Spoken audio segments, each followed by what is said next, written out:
entre l'islam, oui, c'est-à-dire la tradition, la culture musulmane, etc. Une sorte de concubinage entre l'islam et le stalinisme.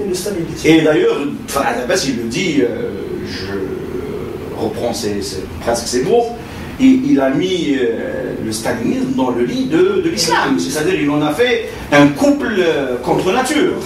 Oui, c'est un peu ça. Il a raison. C'est une vision, c'est une explicitation idéologique, mais parfaitement rationnelle. Effectivement.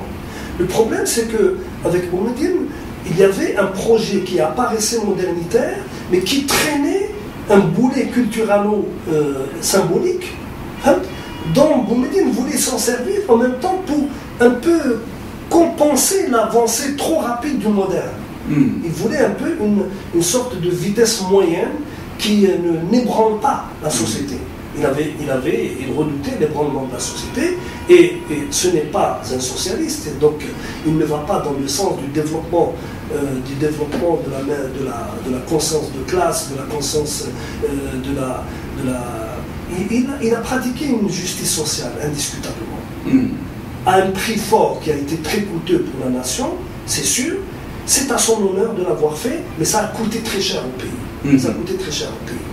Et en plus, je pense que ce sont surtout ces prises de position sur le plan de la politique internationale qui ont conduit à pratiquement programmer sa disparition. Je rappelle une phrase qui a été très souvent redite et qui a beaucoup ébranlé les milieux conservateurs orientaux. Il dit il est insensé d'aller au paradis le ventre vide. Ça, je pense que ça signifie beaucoup de choses. Ça signifie beaucoup de choses. Ça veut dire, pour les gens qui ont fait une certaine lecture, qu'il était prêt à aller à une sorte de radicalité sur le plan des transformations sociologiques et sociales. Donc, comment tu expliques maintenant, parce que Boumediene est mort, avant sa mort, il y avait des enjeux très lourds et très dangereux aussi pour le devenir aussi bien du système que du pays, parce qu'il y avait une peur d'éclatement. Comment tu expliques grosso modo pour entamer cette période et ces luttes de clans à l'intérieur parce qu'en fin de compte, qu'est-ce qui nous a légué en termes institutionnels et politiques? Il nous a légué juste une tradition de clans, de lutte, de guerre fratricide, un non-système dans le sens organisationnel, un non-État à la fin. Ce qui est intéressant, c'est de voir qu'est-ce qui s'est passé dans la succession de Boumediene. Et pourquoi elle a pris la forme qu'elle a prise, que nous connaissons, c'est-à-dire pourquoi on a opté pour le colonel chef d'Idangé, au lieu de prendre celui qui se présentait comme le dauphin, à tort ou à raison. C'était, à l'époque, celui qui se disait le dauphin, c'était Bouteflika. Et comment se disait-il dauphin? C'est parce que les potentiels dauphins avaient tous été... C'est Bouteflika qui se disait dauphin. Oui. Mais est-ce que Boumediene pensait réellement qu'il était son dauphin? Bonne question, mais tu vas un peu trop vite sur les réponses. D'accord. J'allais apporter la réponse graduellement. D'accord. Qui pouvait prétendre être véritablement dauphin, si on peut appeler ça ainsi, puisque nous sommes pratiquement dans un empire ou une monarchie, qui pouvait prétendre au titre de dauphin de Boumediene? Quelqu'un qui probablement épouse les contours de la personnalité. Forte personnalité, il en avait, indiscutablement. Caractère intransigeant, un homme rusé, parce que Boumediene est rusé, un homme qui a acquis de l'expérience politique, indiscutablement. Manipulation, tout, etc. Et un homme qui était écouté, non seulement par l'armée, mais par les services. Il y avait quelqu'un. Ce quelqu'un s'appelle Sijamel. Chérif Belkacem. Tout le monde parlait du dauphin Chérif Belkacem. Mais Chérif Belkacem a été symboliquement assassiné. C'est un assassinat symbolique. Avec cette histoire du fameux livre dont tout le monde a parlé. Les Folles d'Alger. Les Folles d'Alger. Qui apparemment, semble-t-il, a été écrit par sa femme. C'est ce qu'on dit, oui, d'origine, son ex-femme, parce que c'est d'origine russe, norvégienne, effectivement. Donc il y a eu deux versions de ce livre. Moi, j'ai eu l'occasion de lire l'autre. Moi, je n'ai pas lu l'autre version, mais il y a eu un livre qui est sorti en Algérie dans les années 90 sur les fonderies d'Alger. Et non, ça va renvoyer à ce fameux livre, etc., qui est raconté avec des... Oui, non, c'est une plaisanterie de mauvais goût. J'avais vu le bonhomme. Et je lui ai dit pourquoi tu as pris le titre du Pastatir qui a été abandonné, et alors je le prends par un peu à titre. Non, mais ça dénote aussi dans les années 70 de la nature du régime. Un régime non seulement rentier, mais sans moralité aussi. Sans moralité, ni aucun respect, ni pour le peuple, ni pour la révolution, ni pour l'État. Alors, le problème de la succession. Ce qui confirme finalement qu'on ne voulait plus du système boumediene, c'est l'évacuation de celui qui pouvait légitimement à l'époque prétendre, en tenant compte de l'écartement de Bouteflika, celui qui pouvait légitimement prétendre être dans la continuité de Boumediene, c'était Mohamed Salah Yahya.